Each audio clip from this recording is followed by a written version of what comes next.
Here we go.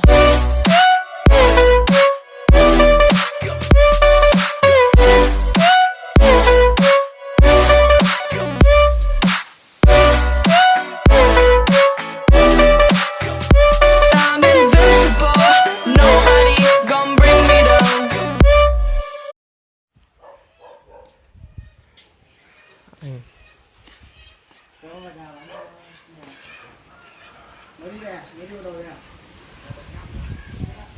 Đi ra ngoài để kêu luôn.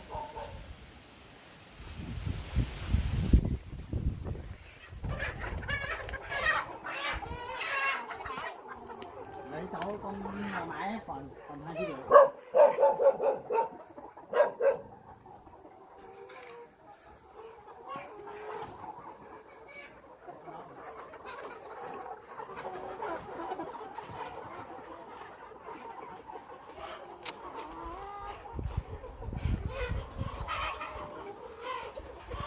Bao nhiêu tiền ký vậy bác?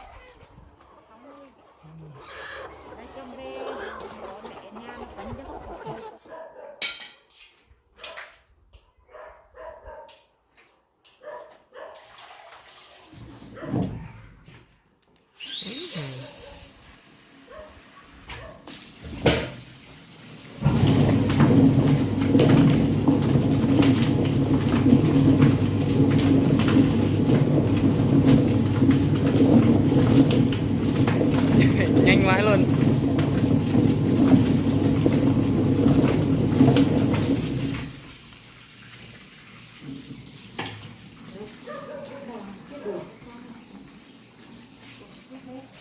Đúng lại cắn nó không được.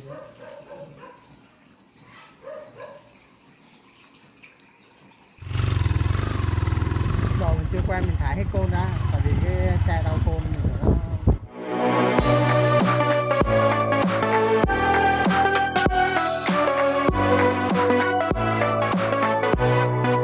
Deep in the dark, down on my knees, I've seen things that you wouldn't believe.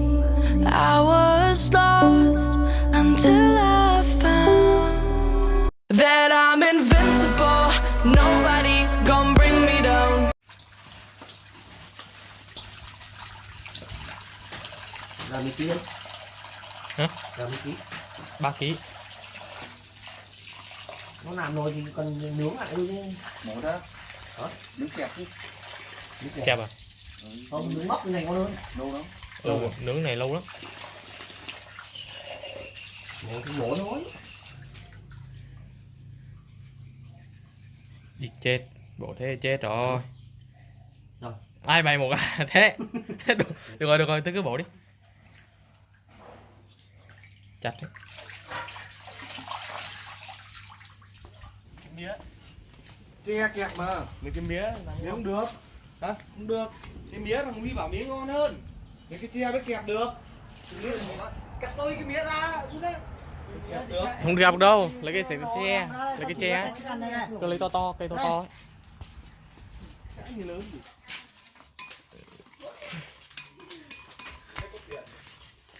Đâm.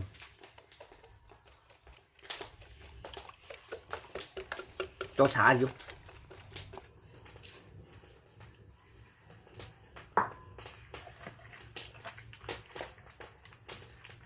Quan trọng đấy nhá. Đây là cái bước quan trọng.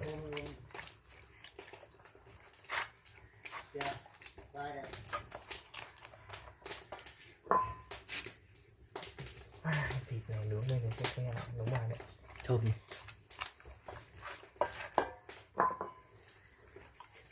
Nhìn con gà nuôi cắm, nhìn con gà mình thả vườn nhìn nó khác, những cái thịt nó khác. Con này múc đúng không?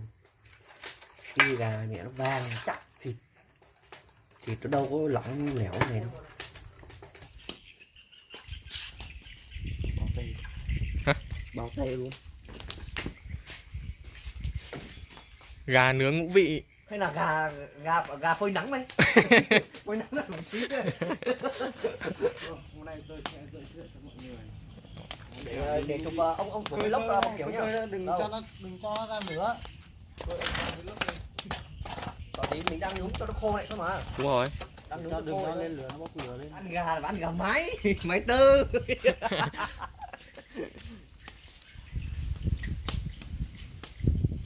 Mình cứ đi đâu là khói theo đấy. Nó quạnh mà. Gì vậy? Không bỏ sót vào cái gì hết. Thêm luôn, đừng có thêm một cái tắt, còn tí nó chảy nữa là dở lắm. Đi như này. Trước.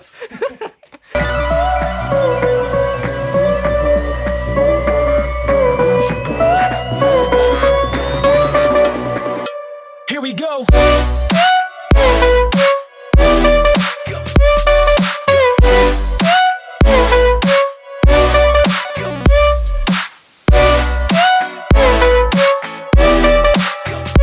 I'm invincible. Nobody gonna bring me down.